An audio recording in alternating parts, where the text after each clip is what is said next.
Dear colleagues, my name is Ekaterina Tsaranok. I'm Director of Modern Education and Research Institute, which is situated in Belgium. Since 2016, we have been researching on trends in higher education and academic diplomacy. I am happy and honored to welcome participants of the conference, current problems of forming creative personality of a teacher in the context of succession of preschool and primary education.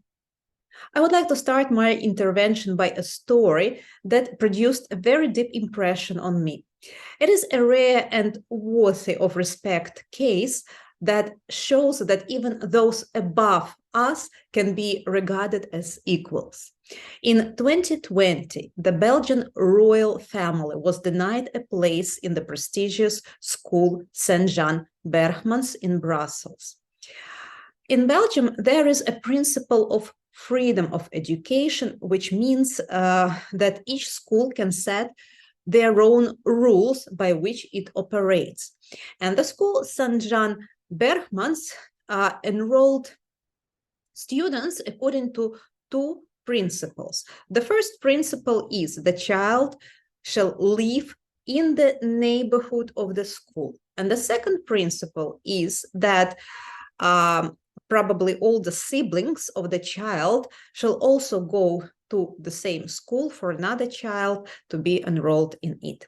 So unfortunately for Princess Eleanor, her family lives 6 kilometers away from Saint-Jean Bergmans school, and her older brother Gabriel graduated in 2019. So the situation developed in which none of the two mentioned above principles was respected.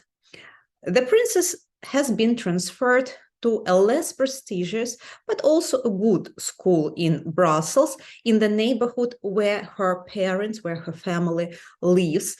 And thus, the old tradition, the old 30-year tradition of educating children of the royal family in Saint-Jean Bergmans school was broken. The royal family showed understanding in this situation. They completely complied with the rules of the school and with the decision of the school authority, and changed the school without further ado.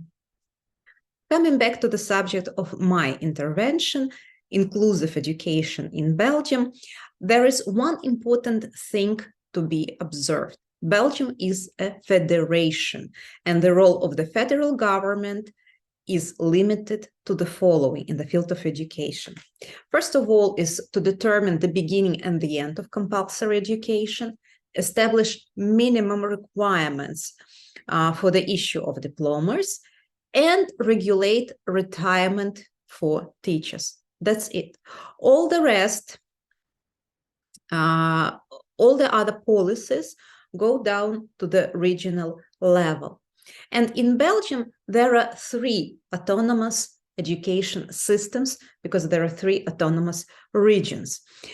This is the Flemish-speaking community, French-speaking community, and the German-speaking community. Around 58% of students in Belgium attend schools in the Flemish community. 37% of students attend school in the French-speaking community, and only remaining 5%, the minority of students, attend schools in the German-speaking region and in the German-speaking community. My presentation will focus on the Flemish community or the Flemish-speaking community because it educates the majority of students and has quite interesting laws and regulations. And because of the separation of powers, educational policies of inclusive education and of education of children with special needs differ in each region, in each community. And as I have already mentioned, every school in Belgium has freedom to develop their own curricula and their own assessment. In the Flemish community, the Flemish Parliament issued the Act on Equal Educational Opportunities in 2002. It grants pupils who are oriented towards the special education the right to enroll in the schools of their choice. This law was followed by the Flemish Parliament Act of 10th July 2008, which laid the foundation of the Flemish policy of equal opportunities and equal treatment, including provisions for equal treatment during all years of school. In 2011, the parliamentary law on the right to enroll further promoted equal opportunities in education. And the most current law that guides inclusive education in the Flemish region and the Flemish community is the Decree M of 2014. Of course, Flemish are very economical, so they called their law with one letter M. So the Decree M legally enshrines the right of pupils with special educational needs to enroll in mainstream schools. I also find quite interesting the Flemish Urban Development Regulation on Accessibility, which came into force in 2010. 2 years before the regulation went into force, the monitoring of school buildings showed that 49% of school facilities were inaccessible or only partially accessible to people with disabilities and with special needs. And only 30% of school facilities were substantially or completely accessible to people with disabilities. The Flemish government's subsequent action plan has focused on making school infrastructure fully accessible. As we see now, in principle, all schools in Flanders are inclusive and all children go to mainstream schools. However, there are still special schools for particular cases. In order to be enrolled in a special school in the Flemish-speaking community, the student must receive a referential letter or prescription from the student guidance center, which contains 2 documents. The first document is a document stating that the pupil clearly demonstrates a need for special education. This official document does not mean that pupil or the student has to attend a special school, but rather it is a suggestion, a recommendation, and parents can still choose a mainstream school in this case. The document number 2 is the rationale behind the first document. It contains the summary of physiological, pedagogical, social, and medical data from the examination. In Belgium, there are currently no laws on early intervention in childhood. In Flanders, for example, no accreditation is needed for support such as daycare, early intervention, residential care. Parents are free to choose this type of services from the market. There are still some organizations that specialize in early intervention, but as I said, it is the choice of parents and absolutely no obligation. Most early intervention services help with the transition to inclusive mainstream schools. However, the fact that specialized schools are still common, are still present in Belgium, means that these efforts are probably not always evident. For some children with disabilities, transition from early intervention kindergartens to mainstream schools is quite successful. Children with sensory, physical, or motor disabilities will be integrated. For children with mild autism or mental retardation, problems still exist.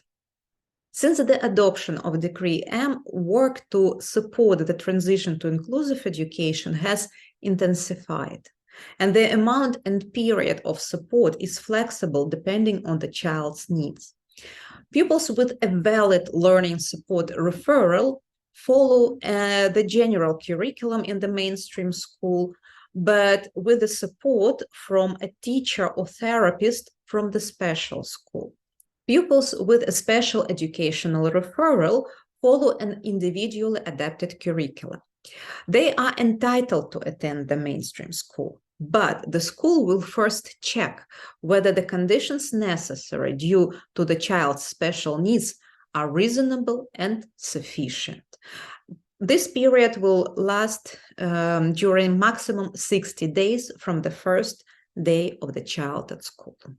There is a partial inclusion of pupils with special needs when a student attends certain classes at mainstream school and the rest at the special school. In this case, the government provides free transportation for such a student from home to the special school or between the schools. The focus on inclusion in mainstream schools has affected not only students, but also teachers. Teachers of general education practice are actively learning the tools of inclusive education. This makes special school teachers less in demand in Belgium. So far, at least in the short term, we have recorded a loss of special education educators' jobs. However, I think that with the time, the balance on the market will be restored. According to the European Commission, inclusive education is an important foundation for ensuring that people with special needs have equal opportunities in all aspects of their lives. Inclusion requires a rethinking of school pedagogy. To achieve effective inclusion in schools, we need schools to adapt to the needs of all learners rather than vice versa. Because if a student has to adapt to school, we are not talking about inclusion anymore. We are talking about integration. And those processes, inclusion and integration, are the processes with antagonistic logic. Much has been done in Belgium on the road to inclusion. However, the process is still not completed. And I hope that very soon we will have an opportunity to meet on this platform again and discuss further changes achieved by the Belgian societies. I wish all of you a successful conference, and I thank the organizers for invitation, and I thank you, my dear colleagues, for your attention.